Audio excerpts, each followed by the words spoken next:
Hey, so I'm using a throwaway account right now, and I'll also be using fake names for privacy reasons. I'll try to keep my posts short, but since there's a lot of context, try to bear with me.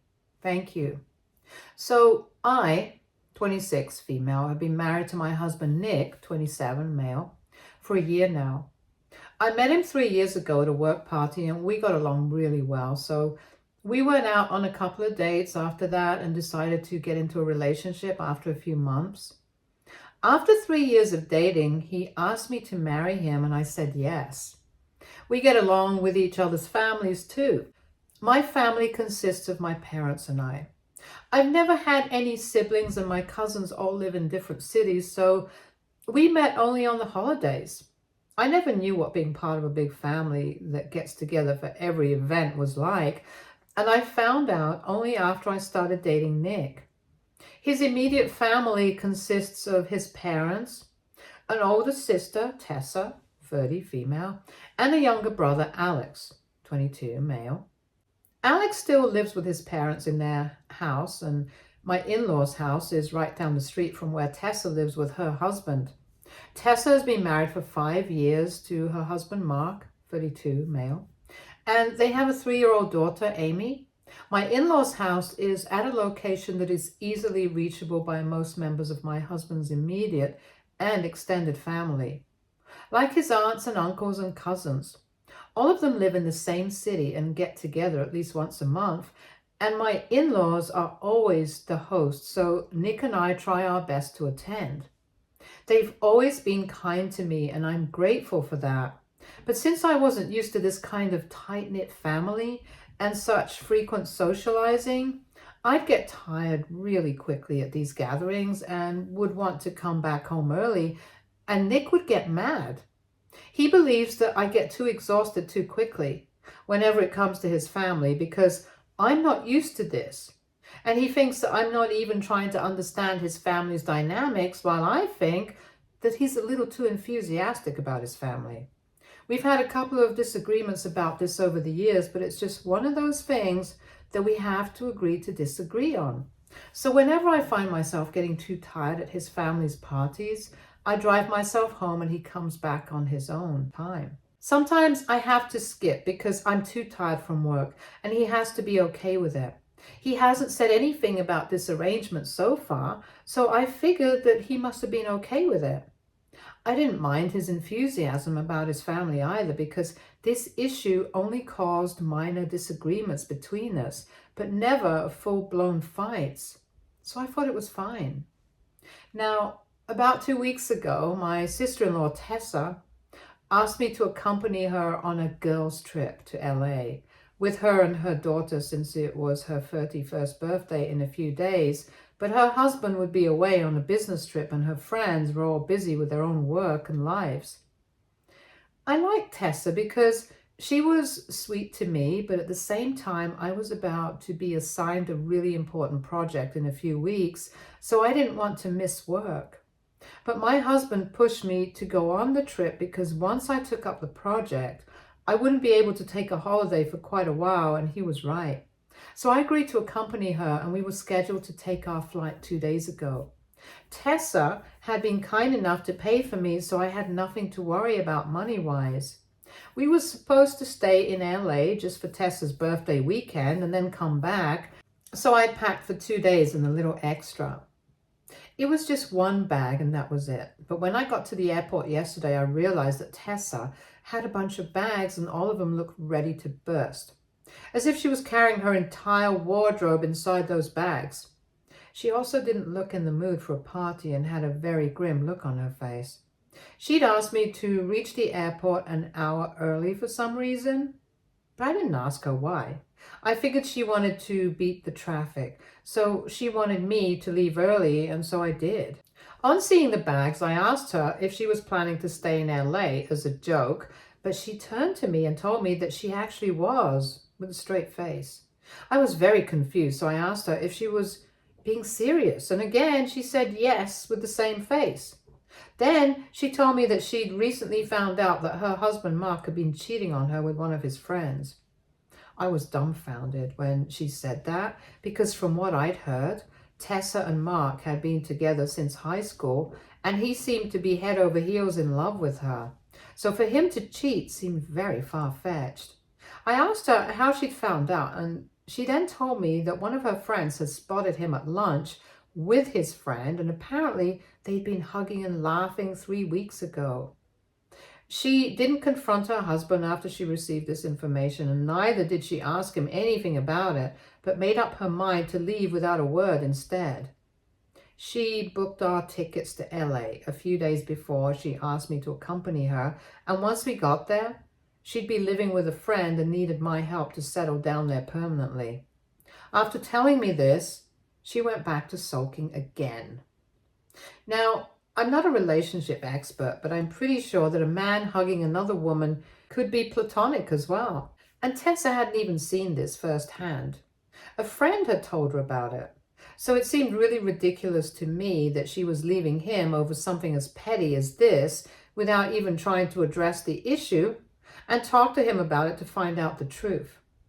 She just jumped to the conclusion that he was cheating, and because of that, not only was she leaving him, but she was also taking his daughter away without his knowledge, and that seemed too close to abduction for me to be comfortable with. I wanted to call the cops, but I wasn't sure what good it would do since she had every right to take her child with her wherever she wanted to. And I also didn't want to meddle without letting Mark know about the situation first. So I decided to go to the ladies' room, and from there I made a call to Mark to warn him about what was about to happen. I filled him in on what Tessa had told me, and just as I'd suspected, he hadn't been cheating. And that hug had been totally platonic. He told me that he was reuniting with a friend of his from his college days who was finally getting married after years of waiting and bad relationships. So that was a purely platonic celebratory hug that Tessa's friend had misconstrued.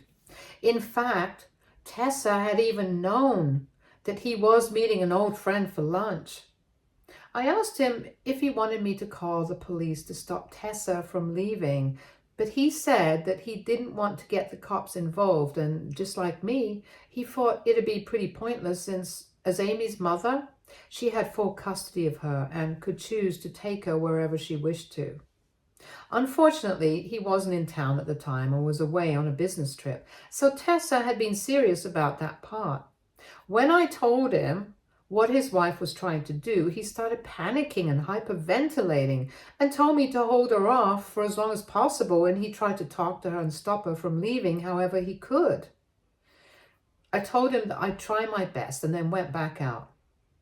Once I came back out and found Tessa, I was shocked to find Nick standing beside her as well.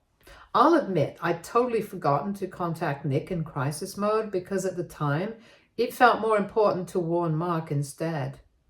I made my way towards them, and I deduced that Nick must have been in on Tessa's plan and was going to accompany us as well, because otherwise he wouldn't have pushed so hard for me to join Tessa on the trip. He even said, "Surprise," when I saw him, but I was still struggling to keep a smile on my face given the circumstances. Within a few minutes, Tessa's phone started ringing, and at first she declined the calls. I knew for a fact that it was Mark calling, but said nothing because I was panicking too. She finally answered the call the fourth or fifth time and spoke to Mark. They ended up getting into a fight once Mark confronted her, and Tessa was loud enough to attract a lot of weird looks. But I, for one, was glad that Mark was addressing the situation and kept praying that she'd choose to go back home instead. I couldn't hear Mark's side of the conversation, but judging by Tessa's replies, I assumed that he must have threatened to take her to court and try to scare her into dropping the plan, which is what she did eventually. Nick and I had been silent for the entire duration of the call, but as soon as Tessa hung up, she turned on me and started screaming on me about how I was a snitch and said that she'd never trusted me anyway. She accused me of ruining hers and her daughter's lives by forcing her to stay with a cheater and called me a bunch of names. I didn't want to argue with her, so I ignored her and tried to leave, but was stopped by Nick, who looked really annoyed and asked me what I'd done. By then, Tessa was sitting and crying while people continued to stare at her. I told Nick the truth about what I'd done and even added that it was the right thing to do since Mark wasn't even cheating on her, and she had no right to take Amy away from him without proof. Nick was furious that I decided to meddle, and just like his sister had said, even he reiterated it and told me that it had been a mistake to trust me in the first place. He said that the only reason he'd even included me was because he hadn't been certain if he'd be able to accompany Tessa or not, since he was meeting with an important client today and couldn't afford to miss it. So he believed that I'd help Tessa instead, but I just ruined any chance of her escape by informing Mark. I was really hurt that even he couldn't see where I was coming from and tried to defend Mark, but he refused to see my point and instead told me that it was his fault to even expect me to understand any of this, since I'd never had a family where loyalty meant something, and that was the reason I didn't even want to be a part of his family. Wholeheartedly referring to the fact that I wouldn't attend his family's frequent gatherings. That was offensive because obviously I'd be loyal to my family. But I couldn't just sit back and let something awful happen to somebody whom I knew for a fact was innocent. I wasn't going to stand for something that was just unethical and wrong on every conceivable level. But he brought up how I barely ever attended his family's parties, never made an effort to get along with them, and was always too caught up in my own life to care about someone else. He accused me of being self-centered in our marriage, and now that selfishness had ruined his sister's chance to get away from a cheater. At that point, I blew up at him and told him that he and his sister never should have involved me in any of this if they really believed that I was that selfish and untrustworthy. If he didn't want me to meddle in this, then maybe he shouldn't have told me to accompany Tessa in the first place.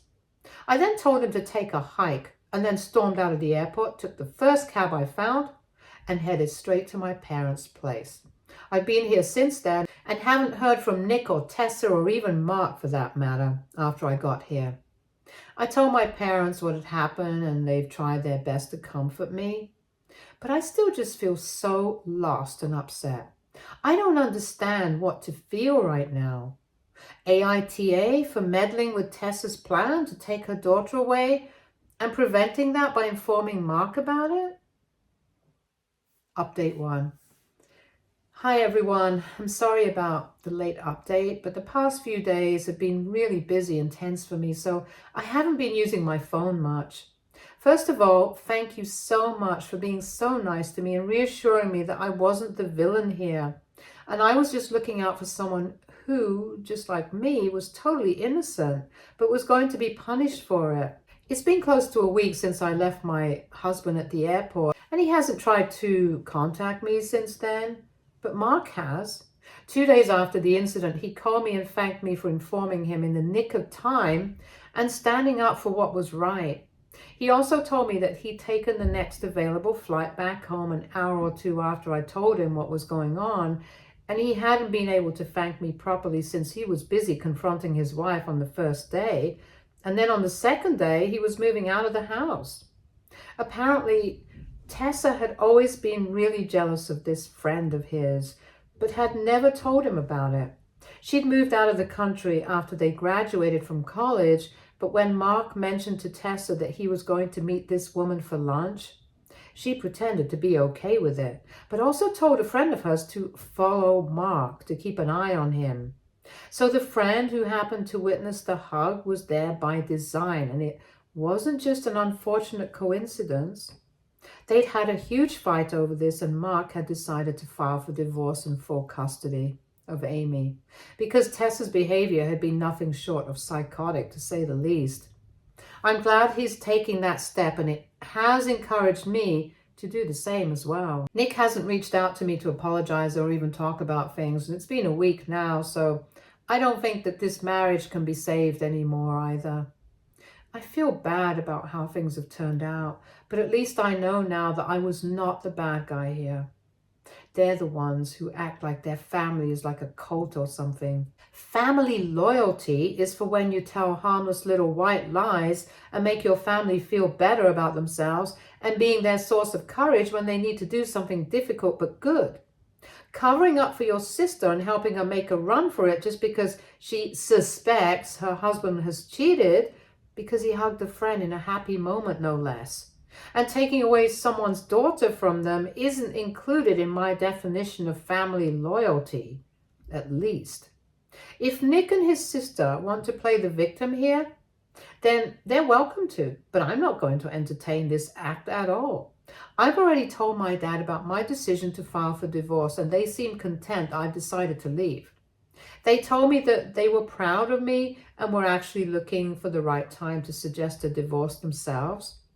I wish I could tell Nick that this is what a healthy family looks like. Not whatever organized cult they have going on for themselves right now, where they only care about their own blood with little to no concern about ethics, morals, or other people in their lives. So I spoke to a friend of my dad's who's a divorce lawyer a few days back and told him about my situation and that I wanted to file for divorce. He drew up the papers in about 3 days, and today I finally did it. It's been a little over a week since the airport incident, and Nick still hasn't spoken to me, and honestly, now I really wish that he doesn't speak to me ever again. I have nothing to say to him, and I can't imagine that he'll have anything to say that will make our marriage salvageable. He's made his choice, and so have I. The only regret I have is that I didn't make this choice any sooner. But better late than never, right? I'm still living with my parents, but I've also started looking for apartments near my workplace, which happen to be far, far away from my old house. I can't claim that house in the divorce since it was a wedding gift from my in-laws, but it's fine. He can have it. Neither do I want the house back, and nor do I want my husband back. I'm better off without both. Update 3. So, big day today because Nick was served today.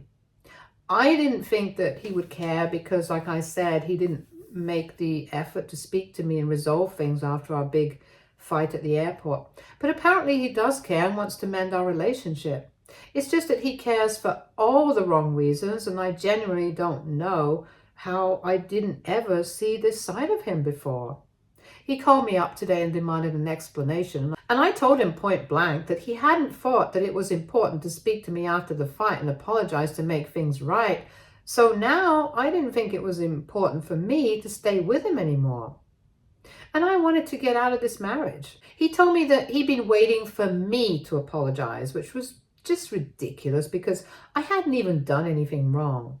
He was the one who had accused me of being selfish and untrustworthy and just stood by and watched while his sister called me derogatory names in front of strangers. He was the one who was helping Tessa do something really disgusting and unethical. So really, there was just no way I was in the wrong here, and he and his family couldn't just gaslight me into believing otherwise. I'd already spoken to normal people and I knew the truth. He argued that I was being difficult and said that this is not how families work. He demanded that I stop the divorce proceedings, come back to him and try to mend the relationship instead of running away from the situation. Not because we loved each other, but because in his family, divorce was unacceptable and went against his family values. Let me just repeat this for emphasis. He didn't want me back because he loved me, but again, because that's what his family wanted for him. His family wanted him to do something, which is why I had to adhere to it as well. And mind you, he didn't even apologize to me. The situation itself was so ridiculous, and the conviction with which he was speaking was even more hilarious. So I ended up laughing on the phone for at least 3 minutes. It was crazy how he was so convinced that this was what would force me to come back. I seriously don't have any idea how I managed to put up with this guy for so many years. I'm just lucky I didn't have a kid with him yet, because that would be irreversible and I wouldn't want to curse anyone else with a husband or father like Nick. Once I started laughing, I guess he felt really insulted, so he just called me the B word and then disconnected the call. I couldn't care less about him being mad at me, and in fact, I'm hoping that he stays mad at me in response to the divorce petition as soon as possible. I truly hope he doesn't decide to contest the divorce because that will be really bothersome. And I just want to move on from this as soon as possible. It's been a few hours and he hasn't tried to call or text me yet, so I'm still hopeful that he's given up. But you never really know. I'm just going to keep praying that he leaves me alone. On a happier note, I did speak to Mark a few days back and he told me that his divorce is going just the way he'd expected it to. So that's for everyone who was asking about him. Amy's just fine as well, and she's living with Mark's parents for the time being. Update 4. Hey guys, so it's been quite a while since I posted here, almost 2 weeks. But these past 2 weeks felt like an eternity, if I'm being honest.